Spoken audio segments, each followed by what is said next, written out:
ជំរាបសួរបងប្អូនទាំងអស់គ្នា Welcome back ជាមួយនឹងខ្ញុំសាជាថ្មីនៅរឿងរ៉ាវជីវិតគូនិងមនុស្សជុំវិញខ្លួនតើបងប្អូនជឿជាក់ទេថាដៃគូជីវិតរបស់យើងមិនថាស្រីឬប្រុសទេពេលដែលធ្លាប់សាងកំហុសឆ្គងអ្វីមួយមកឲ្យយើងហើយមិនថាជាអំពើផិតក្បត់ទេយើងព្រមលើកលែងទោសឲ្យគេគ្រប់សពបែបយ៉ាងនៅកំហុសឆ្គងកន្លងមកដែលគេធ្លាប់ធ្វើឲ្យយើងឈឺចាប់យើងសុខចិត្តផ្លាស់ប្ដូរទីលំនៅទៅនៅកន្លែងផ្សេងយើងអាចជឿជាក់បានទេថាគេនឹងឈប់ក្បត់យើងឈប់ធ្វើឲ្យយើងឈឺចាប់ឈប់សាងកំហុសឲ្យយើងទៀតថ្ងៃនេះផងដែរខ្ញុំនឹងលើកឡើងនៅរឿងរ៉ាវជីវិតគូនៃមនុស្សជុំវិញខ្លួនខ្ញុំមកចែករំលែកដល់បងប្អូនទាំងអស់គ្នានៅក្នុងវីដេអូមុនរបស់ខ្ញុំធ្លាប់បានលើកឡើងនៅរឿងរ៉ាវជីវិតគូរបស់បងស្រីបងប្រុសដែរជាមនុស្សដែលខ្ញុំស្គាល់គាត់រៀបការនឹងគ្នាយូរឆ្នាំហើយមានកូនមានអីចឹងទៅប្តីល្អគ្រប់10តែប្តីរួចមានស្រីអាយុច្រើនហើយស្រីក្មេងមានស្រីក្មេងមានអីចឹងទៅរហូតដល់ឪពុកម្ដាយទាំងសងខាងសម្របសម្រួលជួយឲ្យកូនទាំងពីរកុំឲ្យ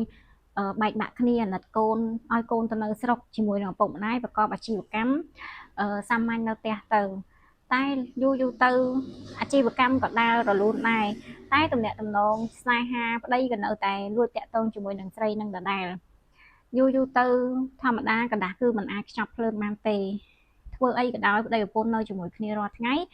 ទង្វើកាយវិការ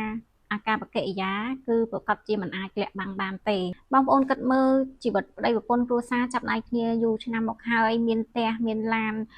ក៏មិនមែនពិបាកអីណាស់ណាដែរហើយកូនក៏ធំអស់ដែរសុខចិត្តចាក់ចេញពីកន្លែងហ្នឹងទៅនៅស្រុកប្រកបអាជីវកម្ម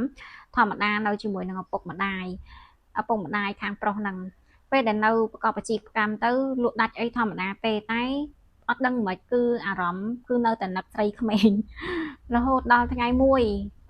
ប្តីគាត់ហ្នឹងដាច់ចិត្តនិយាយជាមួយនឹងឪពុកបង្កើតរបស់គាត់ហ្នឹងថាគាត់ទៅហើយឲ្យគាត់ទៅ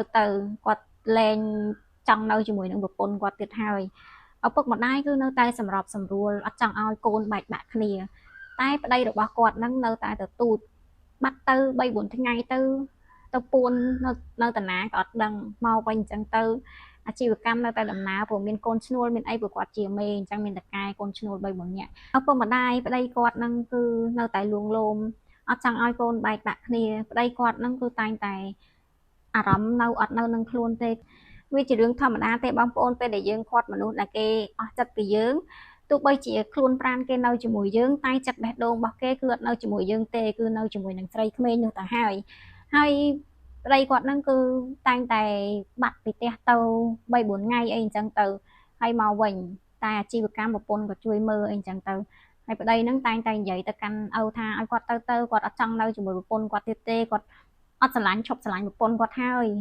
ចិត្តគាត់អារម្មណ៍គាត់គឺគាត់ចង់សាងគ្រួសារជាមួយនឹងនារីម្នាក់ទៀតនោះស្រីក្មេងនោះដែលអាយុ10ជាងឆ្នាំស្មើនឹងអាយុកូនរបស់គាត់ហ្នឹងហើយឪពុកគាត់ហ្នឹងគឺតែងតែលួងលោមកូនថា